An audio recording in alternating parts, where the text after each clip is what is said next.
Welcome back to Talk of the Town on 99.7 and 1450 WHTC, on WHTC.com, and on the WHTC app for your smartphone. Once again, here's your host, Gary Stevens. Welcome back to Talk of the Town for this Thursday, December 21st. Third Thursday of the month. We are joined by the retired allergist, Dr. Ulf Hierlwimmer, who's on the other side of our phone line this morning. Ollie, good morning and Merry Christmas to you and your family. Good morning, and the same to you and the listening audience. May we have a blessed Merry Christmas and a Happy New Year as well. Yes, let's hope that it will be a good, not only Christmas and New Year's season, but let's hope 2024 will be a very healthy year as well. Year for everyone, right? 616. Yeah, go ahead. Yeah, that brings up the big thing with holidays, especially Christmas, New Year, and so on. There is definitely increased stress during this time of the year, and as my wife Patty says, breathe in, breathe out. And if things get a little bit too tense at the dinner table or in the living rooms or in the family rooms, take time out, walk the dog if you have a dog, and reduce the stress that way, because we definitely see increase in blood pressure problems and heart disease and so on, and also situational depression increases. So people have to be aware that things will happen where it does increase blood pressure a little bit. So be just aware of it. 616-395-1450. If you have a question for Dr. Ulf Hierlwimmer, he'll be happy to answer it at 616-395-1450. I do need to, shall we say, mention this. The opinions voiced in this show are for general information only and are not intended to provide specific advice or recommendations for any individual. Yeah, please consult with your primary care physician or family doctor before undergoing any medication or medical process that we might bring up over the next 20-some minutes or so. Let us begin. Hey, Gary. Yes. Let us begin a little bit with what you were talking about with the holidays. Stress is one thing that is on the rise, perhaps this time of year. Another thing that is on the rise is, shall we say, eating and snacking. Let me give you the story, and then I'll have you comment on it, Ollie. A new study says Americans eat an extra meal every day just by snacking. Researchers at The Ohio State University, as our boss Stefan would proudly say, studied data from around over 20,000 individuals and found that we Americans consume up to 500 calories daily from snacks alone, which is often more calories than breakfast, but with less nutritional value. A senior author of the study, Ollie, says snacks are contributing a meal's worth of intake to our diets without actually being a meal. True. I'm just as guilty as the next person. And especially around the holidays, it's the cookies are irresistible. The different baked goods around this time of the year are irresistible. But even during the rest of the year, you are right. We are snacking way too much. And part of that is certainly part of trying to do away with stress in our lives.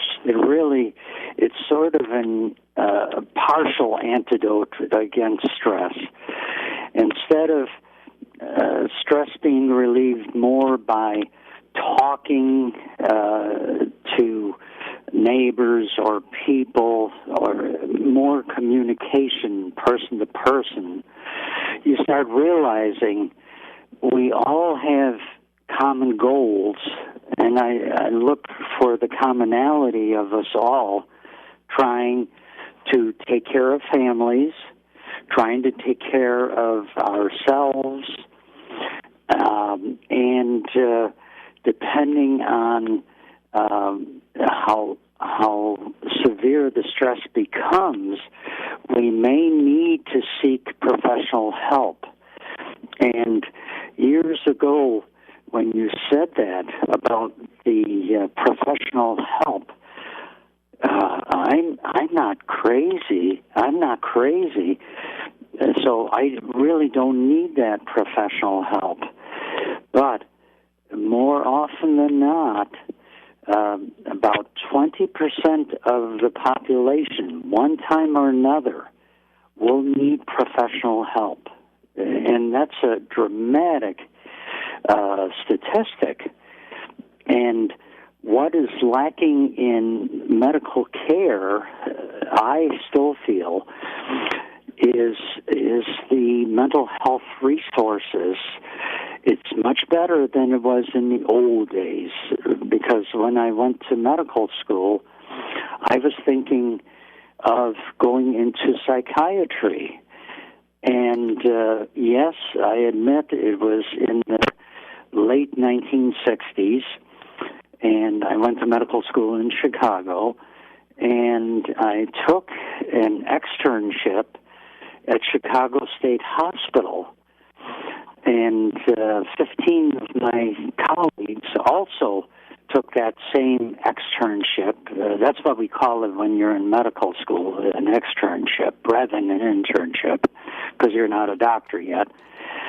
And we were all somewhat dismayed at what was going on with the old method of treating problems, mental problems. And none of us, of the 16 of us, including myself, went into the field of psychiatry. But that radically changed in the 1970s, and thank goodness it did.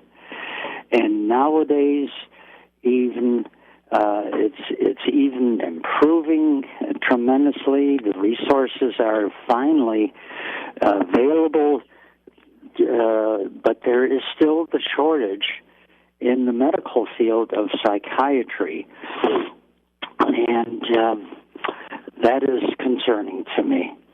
And I just hope and pray that we can emphasize more the medical aspects of stress and mental illness and depression and so on more effectively, with boosting the number of psychiatrists that we will have in society, and also clinical psychologists, and also medical social workers. We all need to be on the same healthcare team.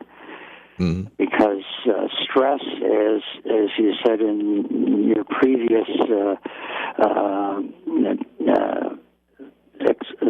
chat, I was listening to it on Alexa about the stress, how it affects every organ system in the body, including our immune systems.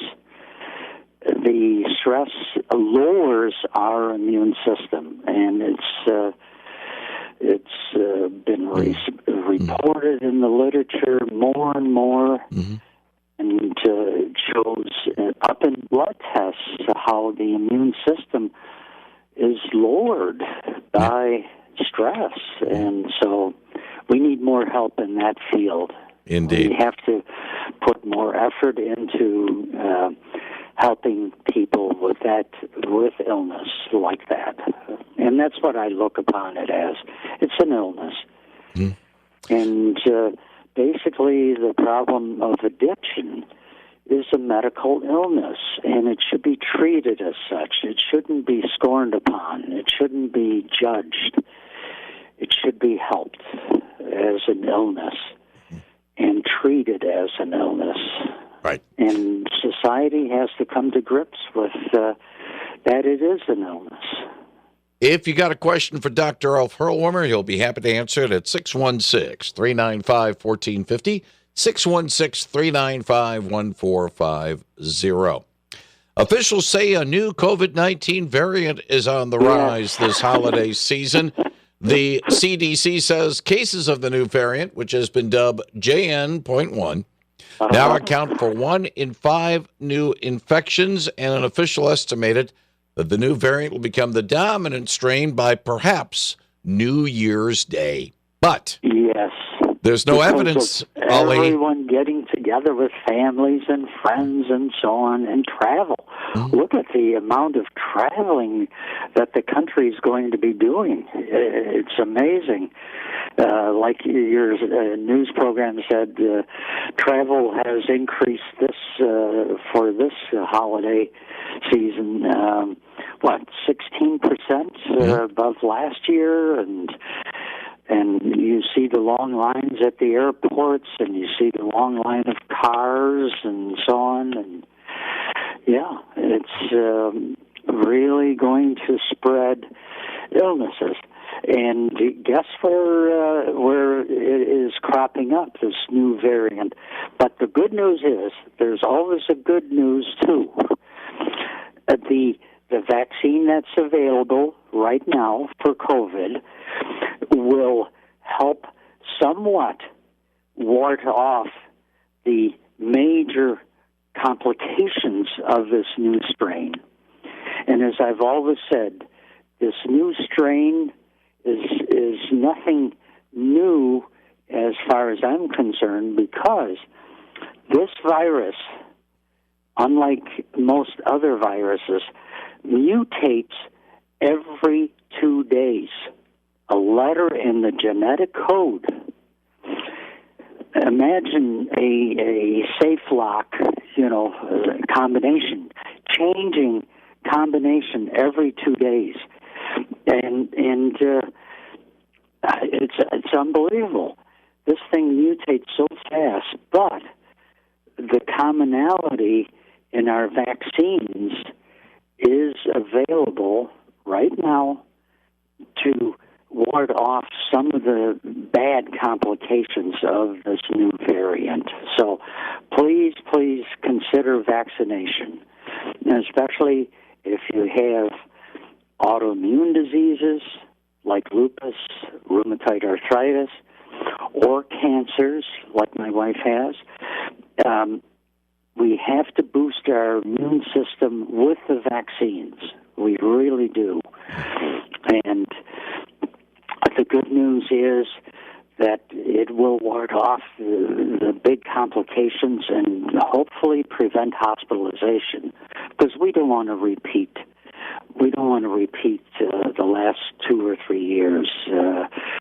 That was chaotic, and we need to boost our own immune system. And yes, nutrition has a great role to play, and I'm so glad you're having a nutritionist on your program, and I will be listening in also, because nutrition was really underemphasized in medical school when I went through medical school. I mean, we talked about the proteins, and we talked about the carbohydrates and the fats and so on. And, well, that's nice, but okay, why if we eat too much protein, why will that hurt our kidneys? Well, we didn't talk about that. Or if we ate too much fat, what would that do? And we really didn't talk much about that either. And it's sad. Nutrition was sort of on the back shelf in medical medical school when I went through, and you learned it on the run when you after graduation. When you were in training for internship and residency, you started learning much more about nutrition.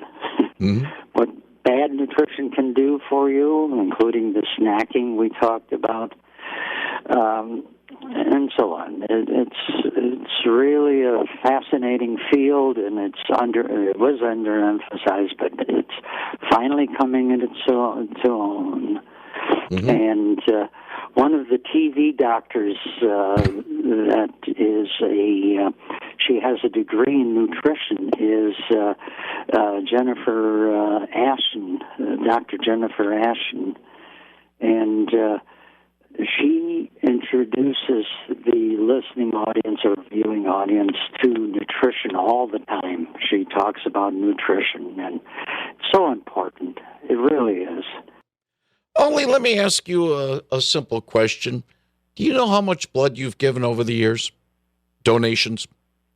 Donation-wise, I've given 3 times so far, but because I'm on medications for things, diabetes especially, and so on, that are sometimes not good for recipients of my blood type, and I also have problems with the pancreas, for example, and that necessitates medications to take, and those are not good in the blood for other people.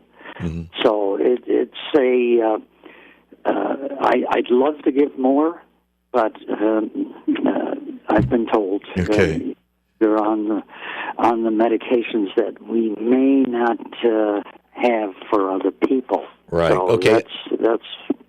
That's my story. Yeah. The reason why I mentioned this is I got a story on our wire service today about a gentleman in the San Diego area called Bob Fisher. Bob has been donating blood in the San Diego area since 1976, and he has donated various blood products over 930 times. He has just donated his 200th gallon of blood at age 86. My goodness. Remarkable. What a gift. He donates triple platelets every 2 weeks, donates for medical research conducted through the San Diego Blood Bank. He retired from 3 jobs with the military, both as an enlisted man and a civilian, and he had filed taxes for people for 20 years, taught AARP safe driving lessons for another 10 years. Yeah. He has given a lot. In the Navy, I did donate blood when I was active duty and reserves, and that was great. And the reason why I'd like to bring this story up, and I brought it up with you, Doc, is the fact that this is the time of year our friends over at not only the American Red Cross, but also Adversity Blood Centers of Michigan say that the need becomes a little bit more acute. There aren't as many blood drives in between the holidays, and demand goes up because people get hoit. That's right. And blood is life-saving, and that's how we should look upon blood and blood products as such.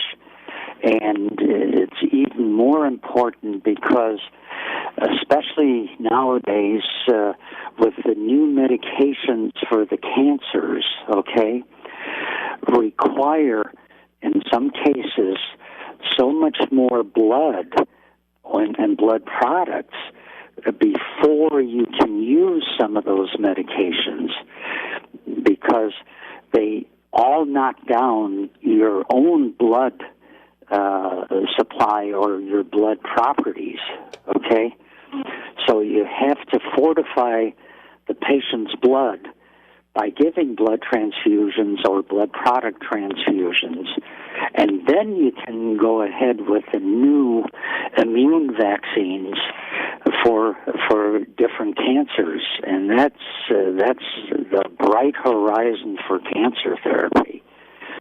And even modifying the genetic code of the for cancer. There are so many new markers for different types of cancers that are controlled by genes, okay? And they're really hot and heavy into taking out that defective gene and replacing it with an inert gene. And it's all coming. It's all coming, whether we agree with it or not, as far as other, opinions. It will help, I think, eventually cure cancer. That's the good news, and that's what I look forward to. And living in America, we are blessed. That's all I can say. I was 8 years old when we came over on May 11th, 1953, 70 years ago. We went past that statue. I heard the Star-Spangled Banner being played, and I'll never forget it. It was like yesterday. And what this country has given me and my family and my friends is indescribable. Indeed. Especially around this time of the year. I'm so thankful. On that note, Ollie, I'm going to button up our conversation for today. Appreciate it as always. I wish you, again, you and your family, a blessed Christmas and a good holiday season. The listening audience, a blessed Christmas. We know where the power lies. You got that right. You got that right. And if all goes well, we'll do this again in January and throughout 2024. I look forward to it. All right. Thank you. Thank you very much, Dr. Ulf Hierlwimmer on 99.7 and 1450 WHTC. CBS News straight ahead, followed by WHTC News. We'll have one more Stan Freberg Christmas tune for you ahead of Brian Spencer's What's New Around Holland. And then we'll be joined at the bottom of the hour by Holland Mayor Nathan Box here on 99.7 1450 WHTC. Just want to remind you, we have high school boys basketball tonight. Only the boys game between Zeeland West and Holland Christian from the Herring of Holland Civic Center Place. Greg Chandler's call begins around 6:40 p.m. right here on 99.7 and 1450 WHTC.